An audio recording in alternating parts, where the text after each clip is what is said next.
After more than 3 months of testimony, a 12-member jury began deliberations today in the so-called Great Mob Trial in Freehold. Early in the day, the jurors asked Superior Court Judge Michael Embriani to again review the charges against the 4 defendants.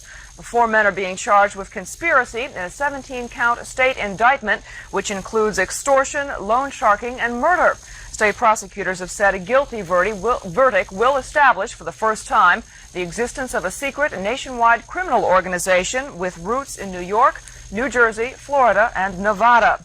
The mob trial jury will eventually have to decide whether it believes the testimony of the state's star witness, former mobster Patrick Pizzuto. His testimony is crucial to the murder charge against one of the 4 defendants, Anthony DeVingo.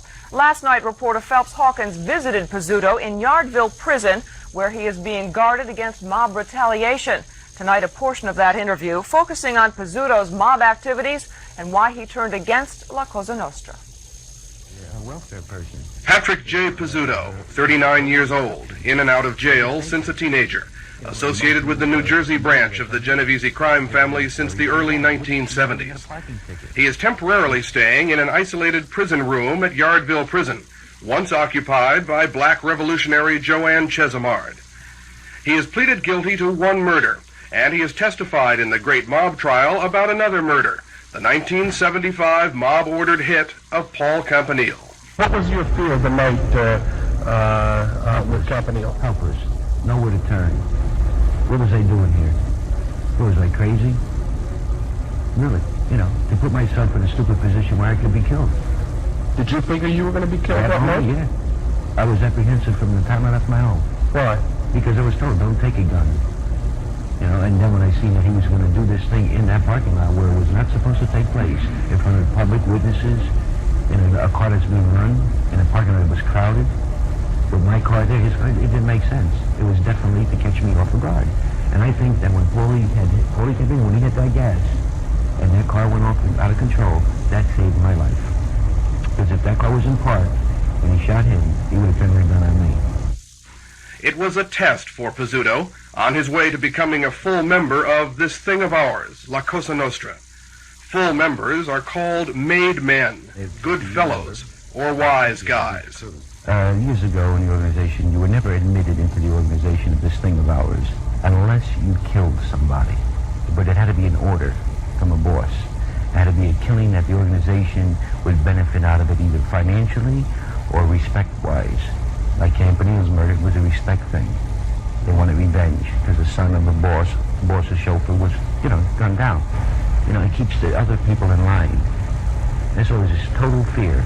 And the big thing is this here, if you're a member, you cannot be killed by anybody unless another member killed you. So Pussy was gunned down in his motel room in the Harbor Island Spa. It had to be another member that shot him. It couldn't be someone that wasn't in the organization. Not even somebody that was earning his bones. You can earn your bones by killing an outsider like Paulie, but you cannot earn your bones by killing an actual member. So like everyone looks at them as a tightly knit group, sticking together, keeping their mouths closed. But yet that tightly knit group, the man sitting next to him, he knows is the only guy that's capable to kill him. Even though things were going well with the mob, Pizzuto says he started to change, and that's when he turned against the family. Well, I'll tell you, the main reason why I started to see difference was, number one, I started to mature a little bit.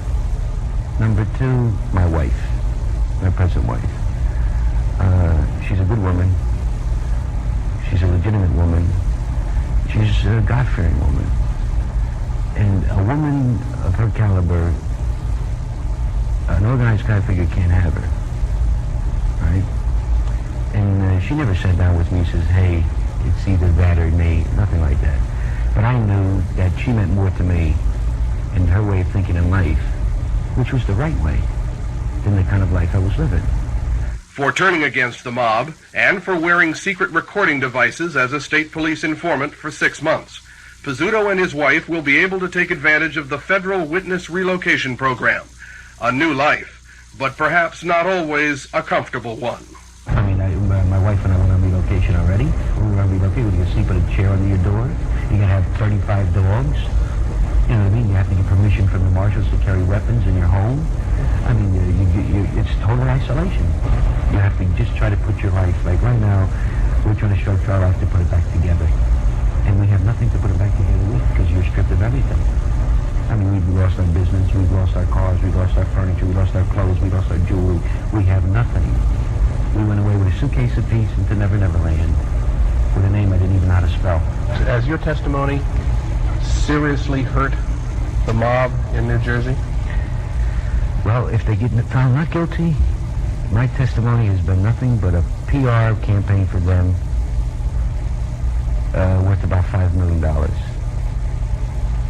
All right, it's giving them a tool, another myth, that the magical wand of this thing of ours is passed over a jury that's been given all kinds of evidence, and somehow they came up not guilty, just like in the movies. All right? If they're guilty? If they're guilty, it's going to take a long time for them to clean their house and get it straightened out. But at the same time, that's the crew that's involved. But the other representatives of the other families, the other crews, it only gives them more time because they're in the shadows to dig in occupy the trenches that's going to be left. It's only substituting one evil for the other. In the Yardville Prison Gymnasium, I'm Phelps Hawkins.